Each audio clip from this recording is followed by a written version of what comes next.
चक्रीवादळाचा सामना करणारे रायगडकर हे फडफडणाऱ्या पंख्याचा सामना नाही करू शकत. ती दोन चक्रीवादळ होती, ही दोन वक्री वादळ आहेत.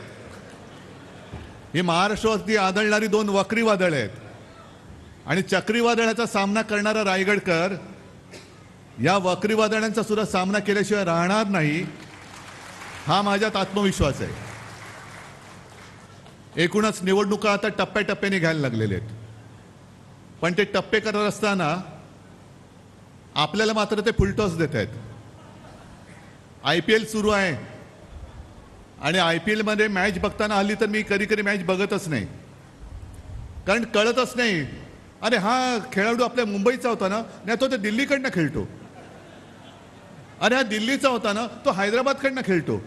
हैदराबादचा बंगलोरकडनं, बंगलोरचा राजस्थानमधून, कोण कलकत्त्यामधून. मग हे बोली लावून सगळे खेळाडू, तो खेळ आहे. पण ह्या बोल्या आता राजकारणात लागायला लागलेल्या आहेत. की कालपर्यंत जो आपल्या पक्षात होता तो तिकडे गेला, त्यांच्या पक्षात होता तो तिकडे गेला. आणि भाजपची एवढी दयनीय अवस्था झालेली आहे. मी जवळपास प्रत्येक सभेत सांगतो आणि इकडे तर बोललंच पाहिजे, कारण इकडे तसं आहेच. विशेषतः रायगड म्हणजे आपण कोणाचा रायगड म्हणतो? छत्रपती शिवाजी महाराजांचा. आता छत्रपतींनी सुद्धा काहीतरी विचार केला असेल ना, की याच जिल्ह्यामध्ये आपली राजधानी का करावी, कारण त्याने इथल्या मातीचा आणि इथल्या माणसांचा गुण काहीतरी ओळखला असेल.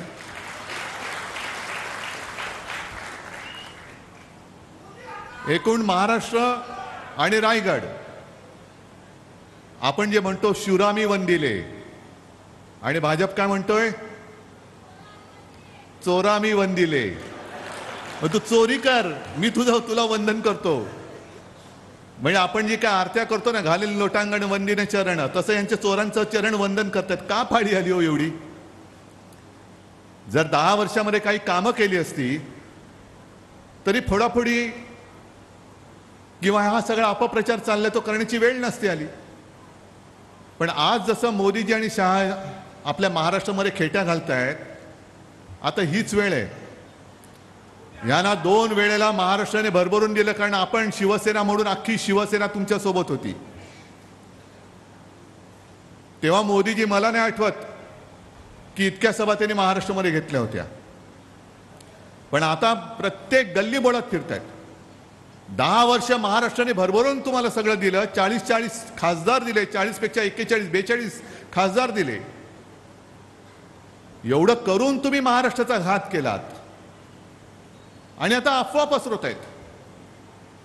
मध्येच माझ्याबद्दल त्यांना काय प्रेम आलं देव जाणे.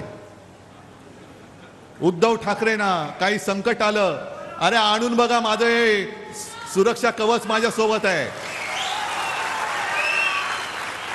मोदीजी, तुमच्या सुरक्षेची मला गरज नाही. मला माझ्या आई वडिलांच्या आशीर्वादाचं आणि आई जगदंबेचं हे सुरक्षा कवच माझ्या अवतीभोवती संपूर्ण जगभर आहे, महाराष्ट्रभर आहे. आणि तुम्ही संकट म्हणून माझ्यावरती आलेला आहात. तुम्ही संकट म्हणून माझ्यावरती आलेला आहात.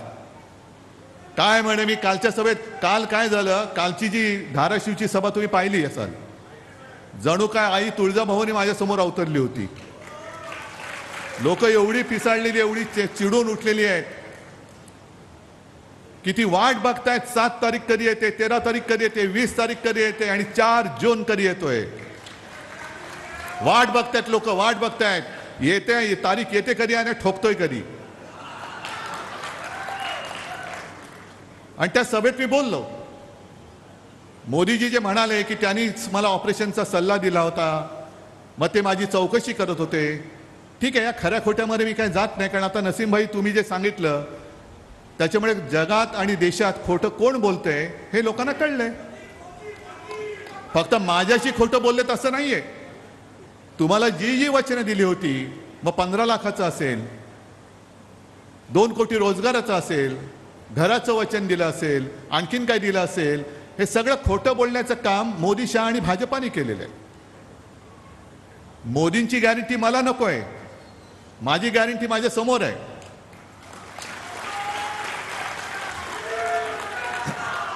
पण त्यांनी जे काय सांगितलं की ते माझी चौकशी करत होते. थांबा ना जरा, मला थोडं बोलू द्या ना. आगे तर बढायचंच आहे, पण जरा बोललं पाहिजे ना, जरा थांबा. तर